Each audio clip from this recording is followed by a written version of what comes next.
توبہ ایک ایسا محبوب عمل ہے جو میرے اللہ کو بہت پسند ہے۔ اباب احتشام جب انسان سچے دل سے توبہ استغفار کرتا ہے تو میرا اللہ اس بندے پہ بہت خوش ہوتا ہے۔ اللہ اپنے فرشتوں کو کہتا ہے کہ فرشتوں دیکھو، آج میرا بندہ مجھ سے میرے ڈر اور خوف کی وجہ سے توبہ استغفار کر رہا ہے۔ تو احباب احتشام آئیے چلتے ہیں۔ حضرت فضیل بن عیاض رضی اللہ تعالی عنہ کے حوالے سے لکھا آتا ہے کہ آپ وقت کے ایک بہت بڑے چور تھے، ڈاکو تھے، آپ بہت بڑے گناہگار تھے، لیکن ایک مرتبہ اللہ کے خوف کی وجہ سے آپ نے اس برے عمل سے سچے دل سے توبہ کی اور اللہ کے حضور یہ پکا عہد کیا کہ اے میرے مولا، آج کے بعد میں چوریاں نہیں کروں گا، میں ڈاکے نہیں ماروں گا، بس تو مجھے معاف فرما دے۔ تو میرے اللہ نے حضرت فضیل بن عیاض رضی اللہ تعالیٰ عنہ کو معاف فرما دیا۔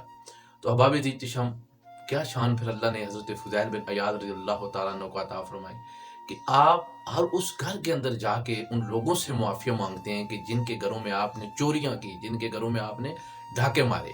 تو کرتے کرتے کوئی لوگ آپ کو معاف کر دیتے، کوئی لوگ آپ کے عمل پہ خوش ہوتے کہ شکر ہے کہ اللہ نے فضیل سے ہماری جان چھڑوا دی ہے۔ تو آپ کے حوالے سے لکھا آتا ہے کہ آپ نے ایک ایسے گھر میں چوری کی کہ جو مذہباً جو یہودی تھے۔ آپ نے جب اس گھر کے دستک دی تو اندر سے آواز آئی، کون؟ کہا فضیل بن عیاض آیا ہوں۔ کہا لگتا ہے پھر چوری اور ڈاکے کی نیت سے، ارادے سے آئے ہو؟ تو آپ نے فرمایا نہیں، میں نے اللہ کے حضور سچے دل سے توبہ فرما دیا، میں آپ سے معافی مانگنے آیا ہوں۔ اگر آپ مجھے سزا دیں تو میں آپ کو مجرم ہوں، اگر آپ مجھے معاف کر دیں تو یہ آپ کی اعلیٰ ظرفی ہے۔ اس یہودی نے کہا کہ میں آپ کو ایک شرط پہ معاف کروں گا، وہ میری شرط یہ ہے کہ تمہیں میرے گھر میں ملازمت کرنی پڑے گی۔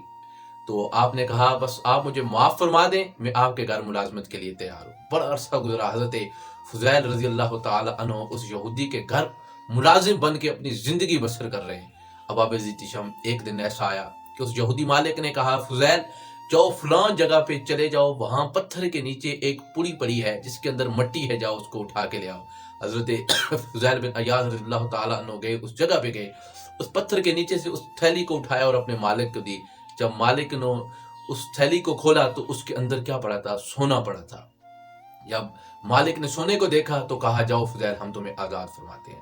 حضرت فضیل رضی اللہ تعالیٰ عنہ عرض کرتے ہیں مالک مجھے اس معاملے کا، مجھے اس فعل کا، اس عمل کا سمجھ نہیں آئی کہ آپ نے مجھے اپنی ملازمت میں رکھا، آج آپ نے مجھے ایک پرچی کے لیے یا پڑی کے لیے آپ نے مجھے بھیجا، میں نے وہ اٹھایا، اس سے سونا نکلا، یہ کیا معاملہ ہے؟ تو یہودی نے کہا کہ ہم نے اپنی کتابوں کے اندر یہ بات پڑھی ہے کہ جب مسلمان سچے دل سے اللہ کے حضور توبہ کرتا ہے تو اگر مٹی میں ہاتھ ڈالتا ہے تو اللہ مٹی کو سونا بنا دیتا ہے۔ آج میں تمہیں یہ چیک کر رہا تھا کہ کیا تو نے اللہ کے حضور سچے دل سے توبہ کی ہے کہ نہیں کی ہے، کہ وہ جو پتھر کے نیچے پڑیا تھی وہ مٹی تھی، تو نے اس کو ہاتھ ڈالا تو اللہ نے اس مٹی کو سونا بنا دیا، لہٰذا ہم آج تمہیں آزاد فرماتے ہیں۔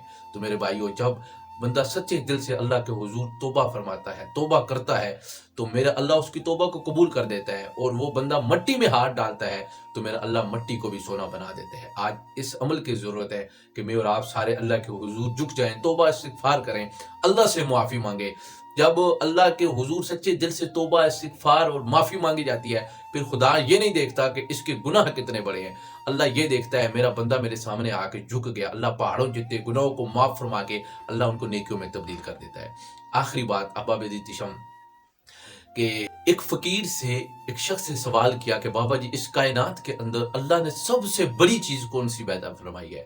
تو فقیر نے کہا کہ اللہ نے کائنات کے اندر سب سے بڑی چیز آسمان کو بنایا ہے۔ سائل نے پھر پوچھا بابا جی آسمان سے بھی بڑی چیز کیا اس کائنات کے اندر پائی جاتی ہے؟ تو فقیر نے کہا کہ انسان کے گناہ اتنے بڑے ہیں کہ وہ زمین اور آسمان سے بھی بڑے ہیں۔ تو احباب احتشام سائل نے پھر پوچھا کہ بابا جی کیا انسان کے گناہوں سے بڑی چیز بھی اللہ نے کوئی پیدا فرمائی ہے؟ تو فقیر نے کہا وہ ہے اللہ کی رحمت۔ احباب احتشام اللہ کی رحمت اتنی بڑی ہے، اتنی وسیع ہے کہ کوئی کتنا بڑا گناہگار کیوں نہ ہو، سیاکار کیوں نہ ہو، بدکار کیوں نہ ہو، اللہ کے حضور اگر آ کے وہ سچے دل سے توبہ کر لے، معافی مانگ لے، تو میرا اللہ اس کی توبہ کو بھی قبول فرما لیتا ہے، اللہ اس کو معاف بھی فرما دیتا ہے۔ اللہ کریم ہم سب کو توبہ استغفار کی توفیق عطا فرمائے۔